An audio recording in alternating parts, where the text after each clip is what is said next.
interview, we are embracing women that are progressive in their professions. Tsebiso is who we are here for. TMM, baby, that's her company. She is amazing. Let's go! Newcastle, Pagati Inside, where the fourth British settled and was founded in 1864. It is the bottom of Drakensberg Mountains, the town that received its name after the British colonial secretary, the 5th Duke of Newcastle. Today, I'm at Newcastle Corner, the mall that was opened for the second phase in 2017 at Mammal and Allen Street Road. My guest today is Tsebiso Maruping, a 30-year-old phenomenal woman who regards herself as a role model to little girls who look up to her, and she says for that reason she keeps moving and has taken a decision not to give up. Come with me to meet this fantastic physiotherapist. She says physiotherapists are meant to make our lives worthwhile and make us move the way we did before, as they treat the number of conditions like headaches, muscle strains, and the likes, not forgetting chest pains as one of the most popular infections during the COVID-19 outbreak. I get to experience her physiotherapy. She adds some weight to force the muscle to work on its own opening. Hi, welcome to my channel. This is Chefter, the Queen of Talk, and today I am with Tsebiso Maruping. She is a physiotherapist. I'm delighted to have her. She is doing an amazing job in Newcastle at TMM. Tsebi, welcome to my show. Thank you. So I found out that your name is not a Zulu name, as I would assume, because you're based in KwaZulu-Natal. And I was interested and excited to meet a fellow Sotho woman, only to find out you don't even speak Sesotho. You have a Sotho. Please do tell me about that. Tell me your background, please. I was born here in Newcastle. Okay. Amongst other Zulu people. So, so I was raised here as well. So I learned a lot of Zulu. My family is Sesotho, but obviously because I was raised here, I know a lot of Zulu. And then when I went to go study, in another province.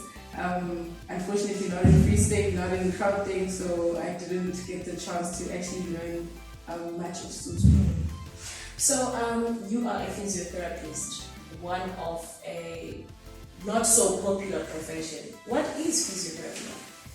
A physiotherapist is the one that gets you back to where you were before you were injured, before you were sick. It's the one that works very hard with you. It's the person that wants you to obviously function at your utmost best. And physiotherapy in general, what is that process?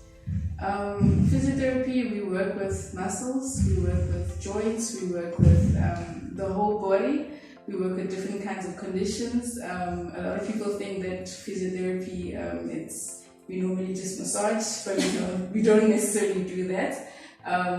There's a lot of things that we do, from your headache, from your injuries, from chest infections, from your stroke, your neuro. It's a lot of things that we do. It's very broad.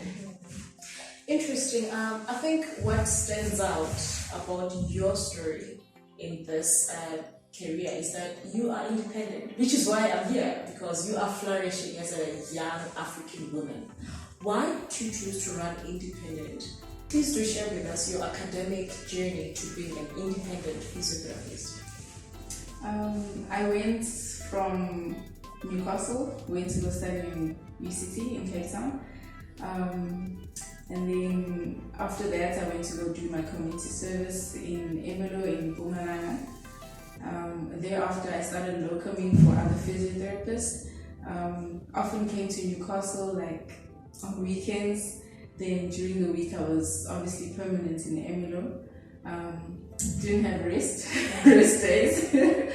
And then thereafter, I decided to go back to Newcastle.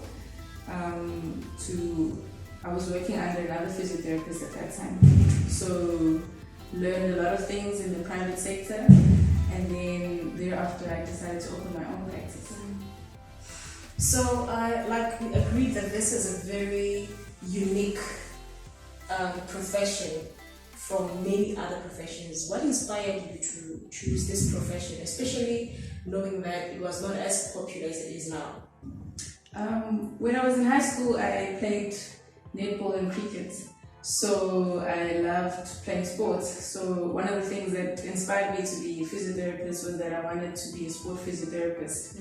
And all the sport injuries, I wanted to be there in action and everything. So that was one of the reasons why I started to, go and study physiotherapy. And then also it's because I wanted to obviously help other people and see them obviously become something of themselves. So you are a businesswoman, not only are you a therapist. And from what I learned, you seem to merge your business side with your professional side. Please do share with me your entrepreneurial skills and your other side hustle, as we would call it. I'm still learning.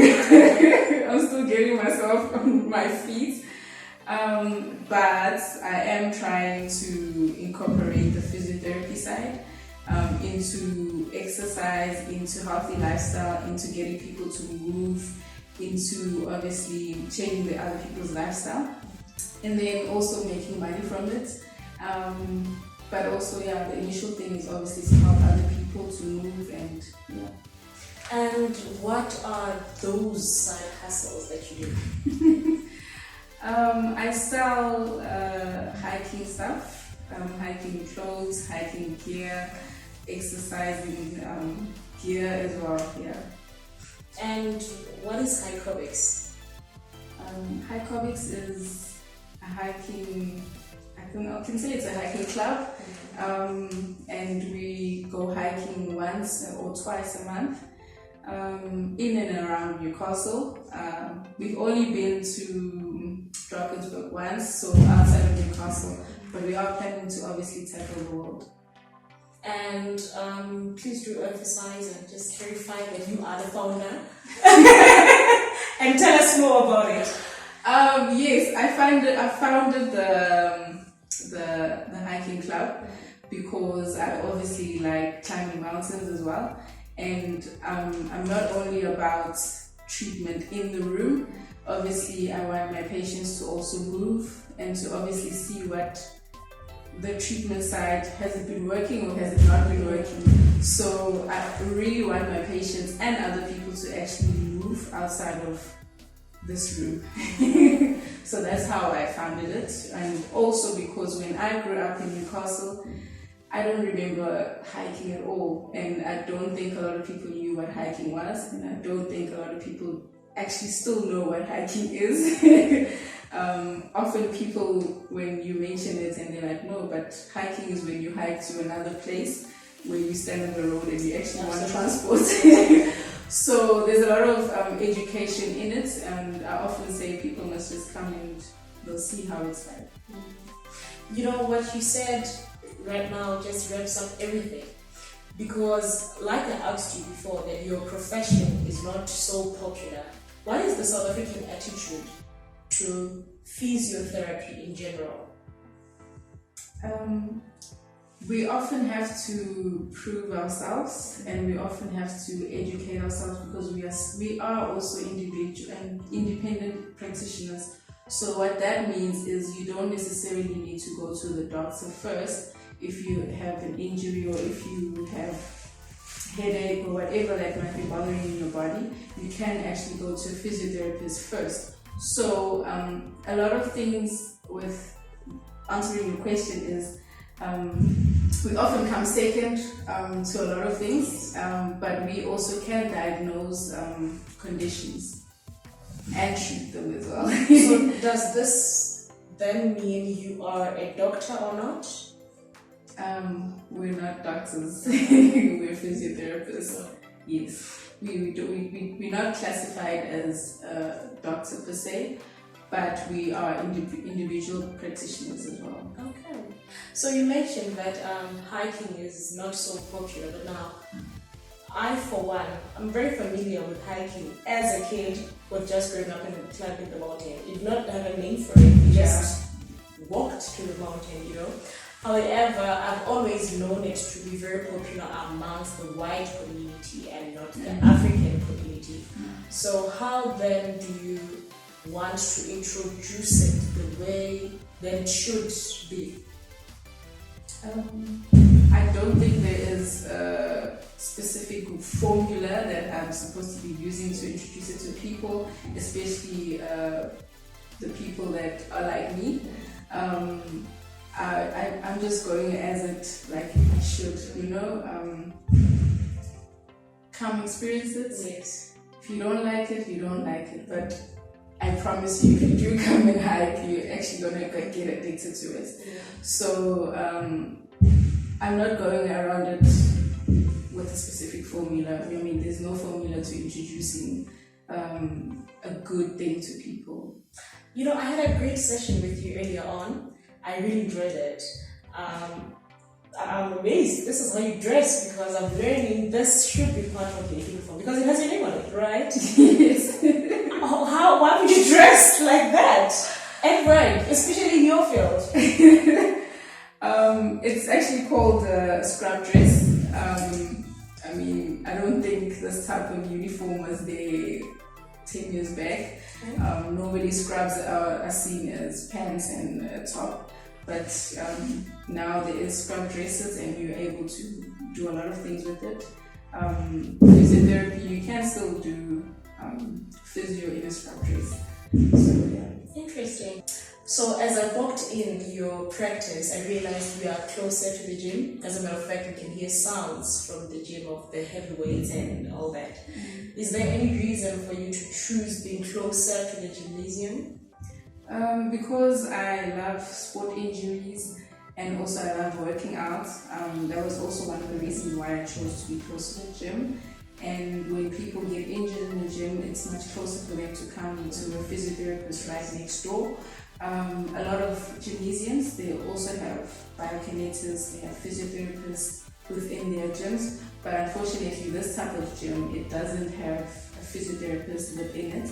So I took that as a chance to tackle, you know, all the injuries, all the people who normally go to the gym, that they can come here. When they go to the gym, they can come see a physio and then go back to the gym.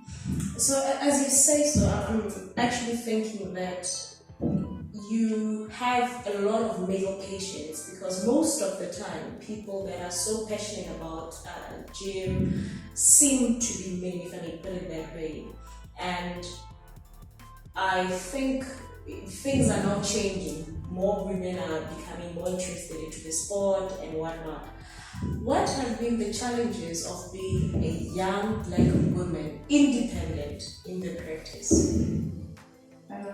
When there's this thing that happens if a patient is in the waiting area and I walk in and I greet, and then my assistant says, "No, you can go in now," and then the patient goes, "Is that the physio?" Like, I thought it was your assistant or something, you know. So often people will expect an older person.